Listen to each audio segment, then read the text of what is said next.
ఒక మార్గం ఉన్నది. ఈ వస్తువిక మనకి లభించదు అని అనిపించింది, కానీ ఆ వస్తువుని కూడా పొందడానికి ఒక మార్గం ఉన్నది. ఏమిటది? పొందలేని వస్తువు పొందడానికి, చెయ్యలేని పని చెయ్యడానికి, మాట్లాడలేని మాట మాట్లాడడానికి, వెళ్ళలేని చోటికి వెళ్ళడానికి ఒకటే మార్గం. తత్సర్వం తపసా ప్రాప్యం. తపస్సుతో దేనినైనా సాధించవచ్చు.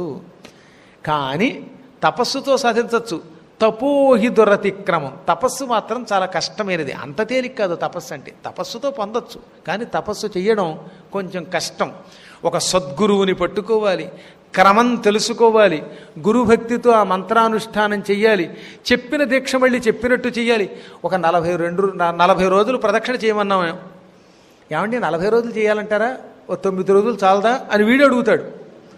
నవగ్రహాలకి ఒక 108 చొప్పున 40 రోజులు చేయండి అంటే 40 రోజులు చేయాలంటారండి. మధ్యలో ఒక్కరోజు ఆపితే ఏమన్నా నష్టమా? ఈ మాట రేపు పొద్దున జీతం దగ్గర అడగడే. ఒకరోజు జీతం కట్ చేస్తామని గవర్నమెంట్ అంటే చంపేస్తాడే. అక్కడ మాత్రం ఆ మాట అండవు. ఎక్కడికక్కడ కాంప్రమైజ్ అయిపోవాలన్నమాట వీడికి. అలా చెప్పడం అంటే ఇంకా సరదా అనమాట.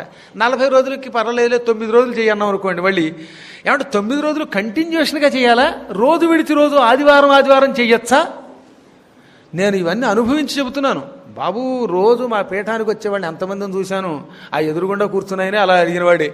అంచేత ఎంతోమంది అడగ్గా నా జుట్టు పీక్కోవాలనిపిస్తుంది ఒక్కోసారి మాట. అంటే ఎలాగో ఏదో రకంగా కాంప్రమైజ్ అయిపోదాం. భగవంతుడి దగ్గర మాత్రమే.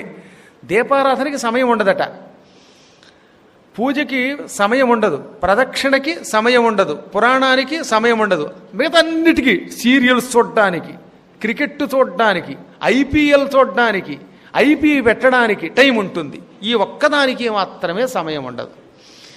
అలాంటిది చాలా దురదృష్టం, అజ్ఞానం అన్నమాట. అందుకే తపోహి దురతిక్రమం. తపస్సు కొంచెం కష్టపడాలి, సాధించాలి, కానీ దానితో సాధించలేనిదంటూ ఏమీ ఉండదు. మొత్తం మీద మానవుడు అనుకుంటే చెయ్యొచ్చు. నీవు నా బదులు తపస్సు చెయ్యి.